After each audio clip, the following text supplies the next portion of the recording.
Oh, hi everyone, I'm Sheryl Gottschall and I'm here today with Suzy Hansen, my colleague and friend who's over in New Zealand. I'm in Brisbane, Australia, and we're coming to you with our first Zoomcast, Strange Encounters Zoomcast. I better get it right, Suzy, hey? So about 5 years ago, Barry Taylor and I established the Strange Encounters Downunder YouTube channel because we felt it was really important to give the public a platform to talk about their strange experiences that happen and then share it with the public by filming them and posting it up on YouTube channel. And these strange experiences cover things like near-death experiences, UFO experiences, which Suzy and I have had a lot of experience in the UFO research field over the past few decades. After-death contact, miraculous healings, mediumship, and all things that are called paranormal. So then earlier this year, I was approached by my Strange Encounters radio show co-host to do a regular radio show on this subject too with Radio Bay FM in Brisbane. But these Zoomcasts with Suzy and myself, they've been about 18 months in the making because Suzy's been flitting around the planet, speaking at international UFO conferences and busy with many other things. So it's taken us this time to be able to actually get together and to do our first show. So I'm really happy to be here and to be doing this with you, Suzy. Thank you, Sheryl, and likewise. And I'm really excited to see where it goes because we don't really know where this is going to go. We've got a loose idea, but over time it's going to develop. So we're doing a series of Zoomcasts on the theme which underlies Strange Encounters Down Under, which has always been that the reality that we're living with is only an abstract of the true reality that exists. And although people have always had strange encounters, science has been increasingly slow to take that on board. So Suzy and I want to jump in and explore that together. Yes, well, that sounds great. Great introduction. Thank you, Sheryl. And we both have a lot of years under our belts in the subject, and I think we're quite unique worldwide, I think, in the fact that both of us have got a foot firmly in the contact field, but also in the sighting investigation and UFO sighting research field.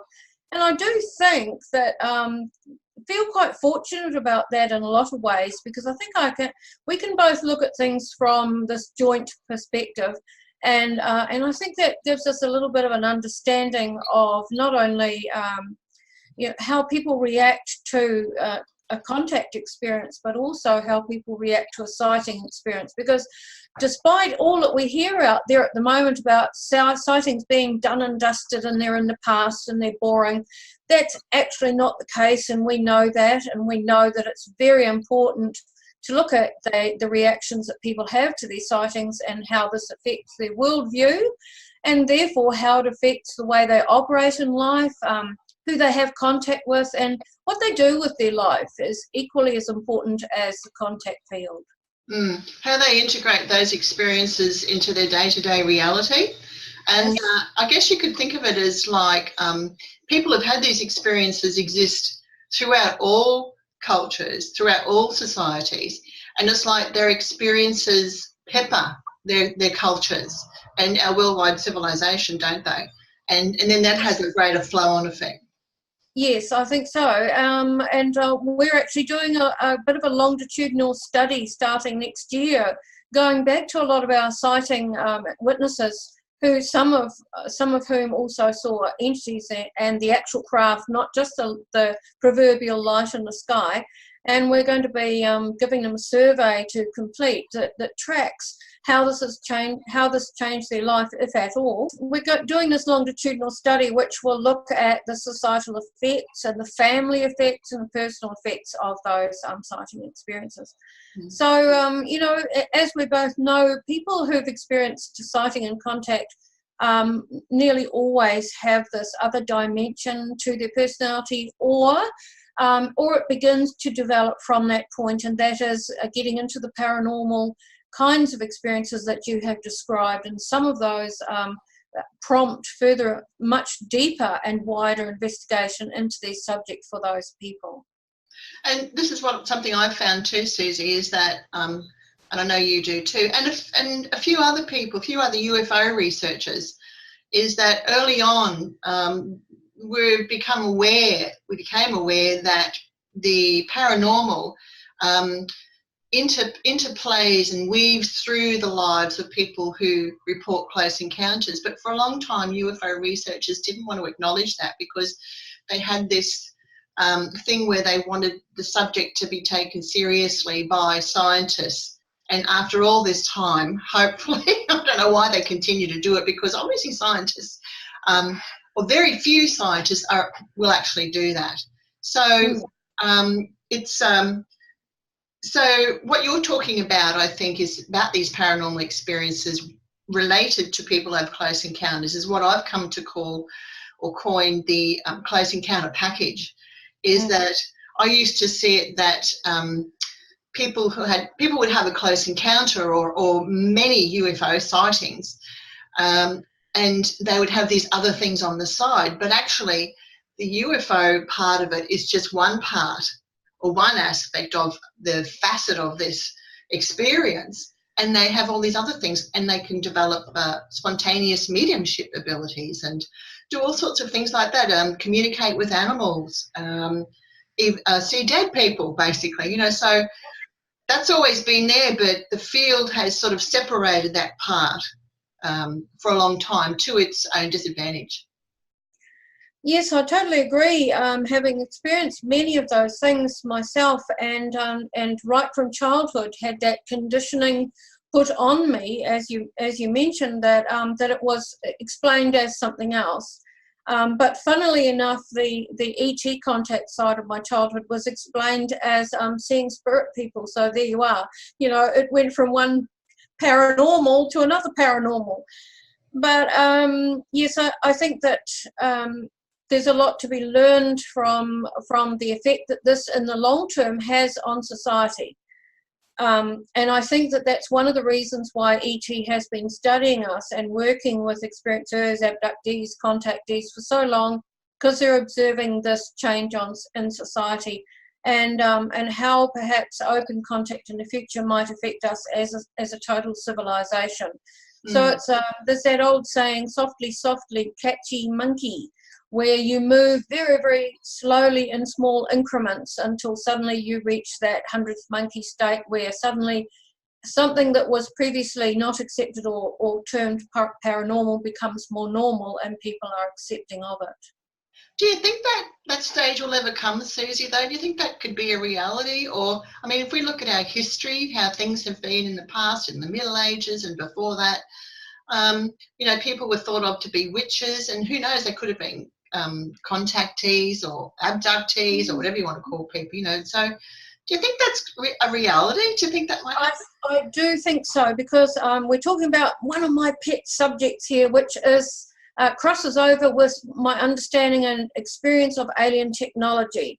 And as we raise our consciousness, we are going to be able to utilize more of the kind of technology that they have, which I personally believe they've been leaking into our civilization for some time now. But you mentioned before that science has been very slow to cotton on to what we and many other people in paranormal fields have been talking about for a long time. But now, having studied and researched quite a bit of this to do with my speeches on alien technology, I have realized just how much quiet scientific research has been going on, and haven't gone public about it.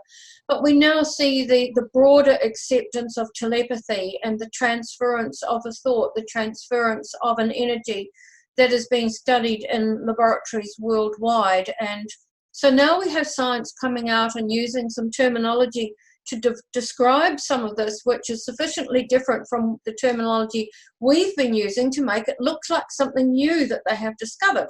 But in actual fact, we're talking about this development of consciousness and understanding what we as humans are capable of doing with our mind, with our energy field, etc. So science is slowly beginning to catch up, even though they may be claiming it in their box with new terminology. I think that the real focus of some of those big corporations out there is on this consciousness assisted technology that is going to be part of our future. We are going to eventually become, over a very long period of time, a telepathic civilization, which will bring us on more of a par with many of the ETs that people have been having contact with for decades. That's an interesting thought. I think that will be really challenging, because I do wonder how, people over the years, people have said to me, well, if we're a telepathic civilization, do we become like the Borg in Star Trek and all unit consciousness is joined together? Which maybe in some metaphysical way it is, of course, but consciously, are there ways that you can keep your thoughts to yourself? And have you ever come across that in any of your close encounter experiences? Absolutely, yes. I write about this in my book, where there are different modes, what I describe as modes of telepathy, that the ETs use, and they have mastered being able to contain their thoughts. So I have been in a room, a large room with a lot of other humans and ETs, and they're addressing the humans, giving us what you might call a lecture. And in doing this, they are able to actually cut off one half of the room, or people who do not need to know a piece of information that may complicate matters for them if they do, or it's just not necessary. They're actually able to close you off and only address telepathically the people that they wish to address. So there are, I think I've isolated about 8 different modes that I have witnessed where they're able to do something with their telepathy that stops it from just going out there to everyone, which is really how we imagine it. We imagine if we think, everyone around us one day might hear what we're thinking, and this could create enormous problems. But I think that there's much more that we need to learn about how the mind operates, how consciousness operates, and where we fit in that and what we can do with it, just as they have learned. So we can see that people who have close encounters and who actually, because of their experiences, sometimes that can trigger that within them, where they can walk around and pick up information even spontaneously from other people, from other living things, etc., that experience consciousness. And I guess, in the beginning when that happens, as that's developing, that can be quite off-putting, to say the least. And I know with myself that happened to me, not because I had a close encounter, well, maybe it did, but, when I was ill for a very long time, even just in that sort of ordinary experience, and that illness went over a 10-year period, I started to develop psychic abilities. And I was having this discussion just recently with someone, and I was saying, I didn't really want that. I didn't want the responsibility of knowing other people, what's going on in other people's lives, so I guess in some way, and I know you had this experience with animals too, that you can communicate with animals and plants as well, is it, Suzy, or animals? Yes, and but particularly with animals, what you were just saying about how it can be quite daunting to experience that, and you experience that with a long illness where you've got to obviously developed a super sensitivity with that condition that you had. But I remember as a child, probably about 10 years old, I was picking up so much off people. I knew what people were thinking, not all the time. I'm not a mind reader, I'm a human. But at times I would pick up exactly what people were thinking, what I believed they were thinking. And very often it was different from what they were saying. And I would pick up on animals that were suffering, birds that were dying or whatever. And this became a terrific overload for me. And again, in my late teenage years and in my early 20s, I had those overload situations where what some people might see as a gift actually felt like a burden to me. And there were times when I thought, I want this taken away from me. I can't deal with this in my day-to-day life. But obviously I was meant to deal with it, and but I was put through the mill on a number of occasions with specific events that happened that I had precognition of and felt huge emotional feelings about. But I guess over time, just as we discussed with telepathy, I learned how to deal with, I learned how to manage it, and things became more operable for me, if I can put it that way. But I can imagine people who experience something like that for the first time, who've never had any prior experience with anything to do with paranormal, that would be quite daunting. And I can imagine that you know, the word crazy might be bandied around a bit by people around them who don't understand.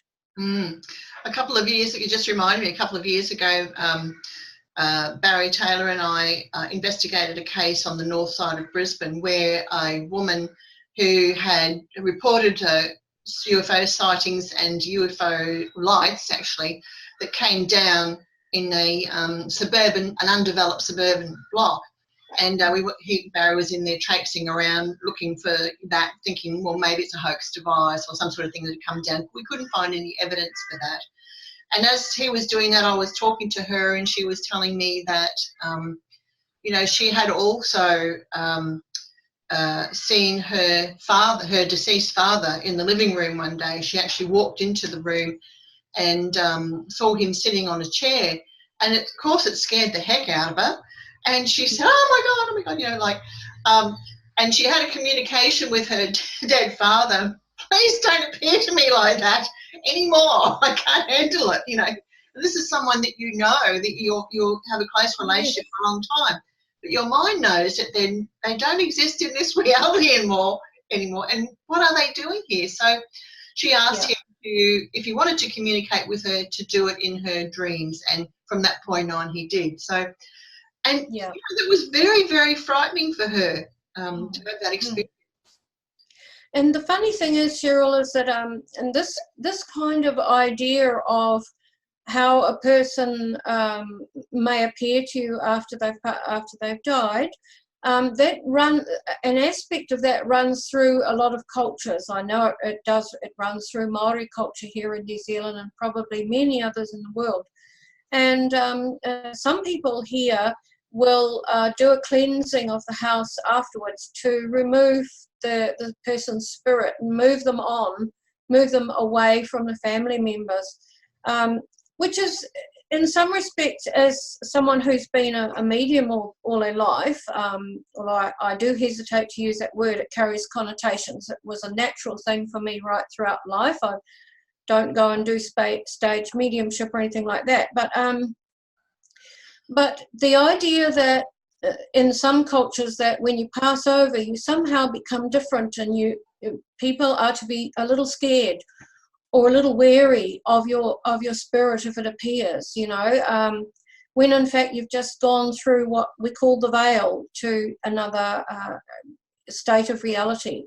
So I can understand that they might want to say to the soul or the spirit of the person, it's your time now to move on and do something in the reality you are now in. You don't have to stay and look after us, but to actually sort of drive that spirit away and be a little afraid of it is another thing altogether. So, you know, there are so many different perceptions and perspectives on subjects like this, depending on what country you live in, what culture you belong to, and what your family's experience of these things is, which can sometimes mould your attitudes as well. Yeah. And just on that point, you've travelled quite a bit in recent years speaking at international UFO conferences. And I'm just wondering if you've spoken to many of the Indigenous peoples in those countries who might attend some of those conferences. And do they have particular perspectives that shine a light on UFO subject in a different way? Yes, most of the countries that I have been to so far have been Western countries, Scandinavia, UK, the United States, Australia, Canada. But I did speak to people in Finland about their sighting history, or their contact history.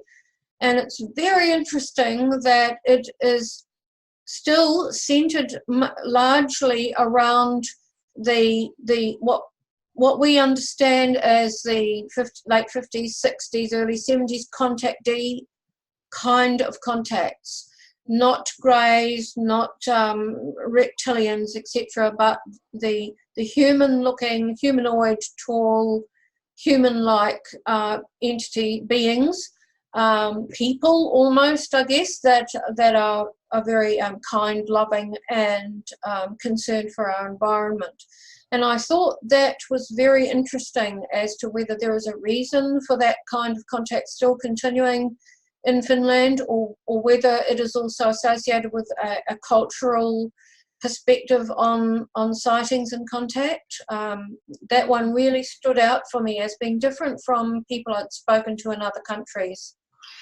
It reminds me of the Amicizia case where in Italy, where there's been similar sorts of things with tall people, very tall people, some of them, but over 200 Italian people had been communicating and interacting and having friendships with these extraterrestrials, or people who claimed they were, from other places. And it just makes me wonder.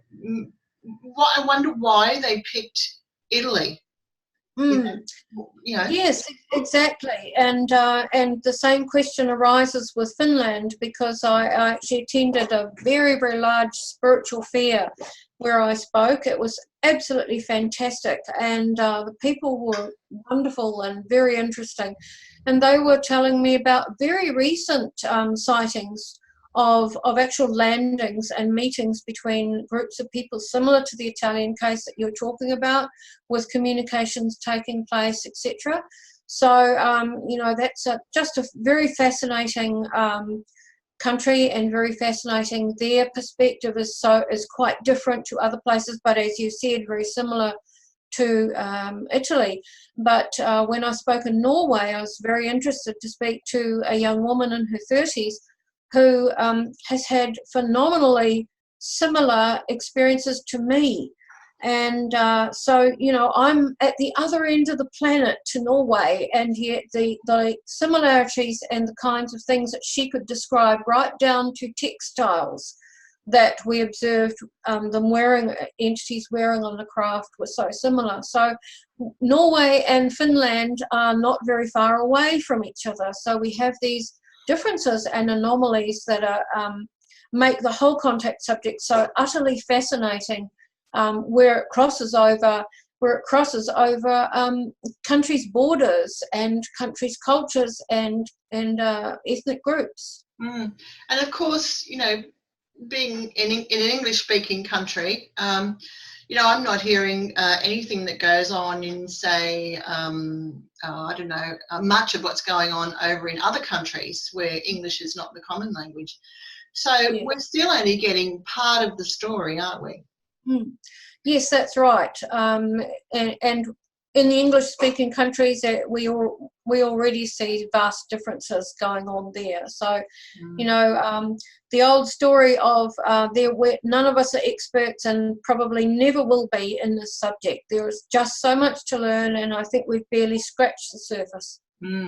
So, what's going on in New Zealand at the moment? What, over the last, say, 5 years? Because, I know sometimes nothing goes on. So are you finding sightings and close encounter reports quite common, or is it dried off a bit like a lot of other places report? What's going on? Yes, well, interesting. In relation to that question, there's not a lot happening here at the moment. We're in what I call the lull at the bottom of the curve on a graph.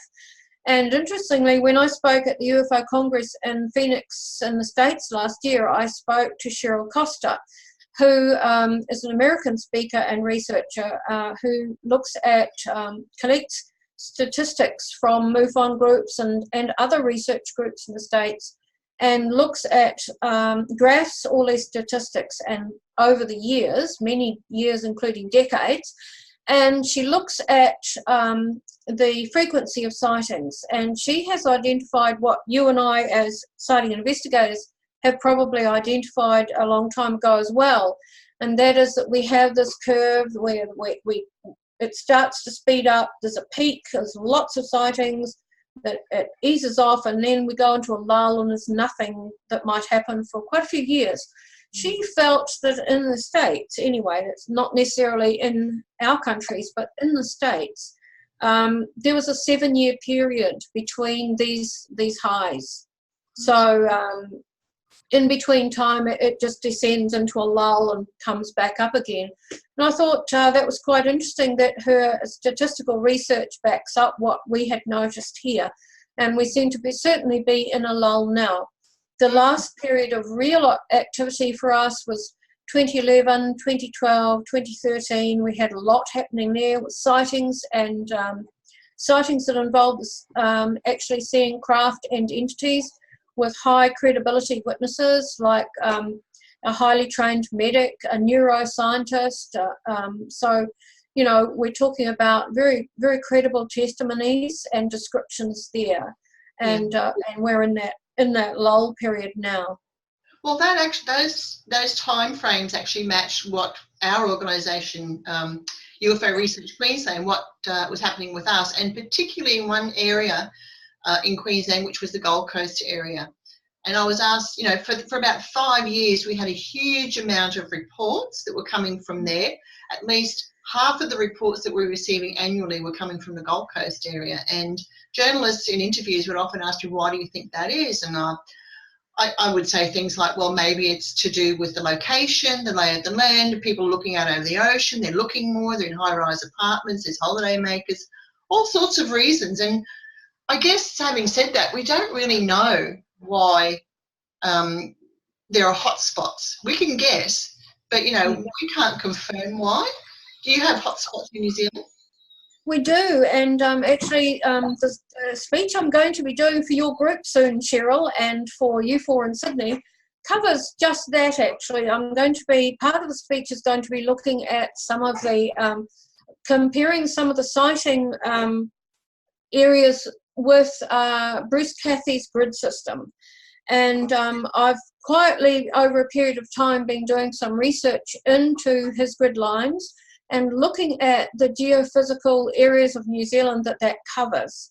And it's very interesting to note that I've identified the seismic volcanic areas. We have got seismic volcanic areas in the central North Island and the South Island. But then there are also huge water catchment areas where we also seem to have a lot of sightings, and that's right across the Tauranga area where I live. We've got massive amounts of water coming down out of the Kaimai Ranges and down through the lowlands to the sea. And then there are island areas that are dormant volcanoes off the coast here where I live. That's sitting right on the grid line. And for decades, we have had numerous sightings out over the sea in those areas, which some of the earlier veteran UFO researchers in New Zealand documented. And UFocus NZ, we have continued to document that. Then we've got areas further south where you've got oil and gas rising up out of the ground, and you've got oily patches in swamps, etc., and gas that comes out and creates lights and all kinds of things. So we've had areas like that. We've had the Gisborne Flat, the UFO flat that went on for years back in the late 70s, early 80s. So there's seems to be those hotspots associated with the grid lines, and on those grid lines we've got these geophysical ley line, strange energy areas, earth energy areas that have this very tangible seismic volcanic oil, gas, water kind of background. So it's very, very interesting as to why they are particularly interested in those areas. And particularly in New Zealand also, of course, we're sitting on the Australasian plate. So we've got your plate, your Australasian plate, pushing over the top of another plate. So that's causing our Southern Alps to rise up, and a lot of the tragic earthquake activity we've had in recent years. So we really are the shaky isles. And perhaps because we're far distant at the bottom end of the planet, it makes an ideal place for ET to visit and study, and it's not far to Antarctica, where some researchers tell us there's all sorts of other things going on, although I haven't seen any direct evidence of that myself. But there are these fascinating aspects that might relate to why there are hotspots of UFO sightings. Yeah, well, that's great. I'm really looking forward to your visit. You're going to be speaking on the, let me think. 27th. What date? 27th. Oh, thank you, Susie. I should know it's our meeting. I know it's the last Friday. I just didn't know the date. But you'll be speaking in Brisbane at the Kenmore Library on the 27th of September. So we're looking forward to that, and we'll get a few live interviews with you while you're here too, that we'll put on our Facebook page as well. So we've nearly run out of time because we're trying to keep the Zoomcast for 30 minutes because, because we want to. Because people are so busy these days. We've run out of conversation. Oh, I could talk about this for days and days, as we both could, and we will when I see you. So this is going to go up on our Facebook page, and people can also go over to the Strange Encounters Down Under YouTube channel and catch them there as well. And Susie and I are going to be back in the future. We don't know how regularly we'll be doing this. We're aiming at once a fortnight, but it would depend on available guests as well, because we do plan to have guests on the Zoomcast with us. And basically, we really look forward to seeing everyone, and I look forward to sharing this time with you too, Susie. Thank you, Sheryl, and likewise. It's going to be really great. I'm looking forward to it. Yeah, so thanks everyone for joining us, and we'll see you soon. Thank you.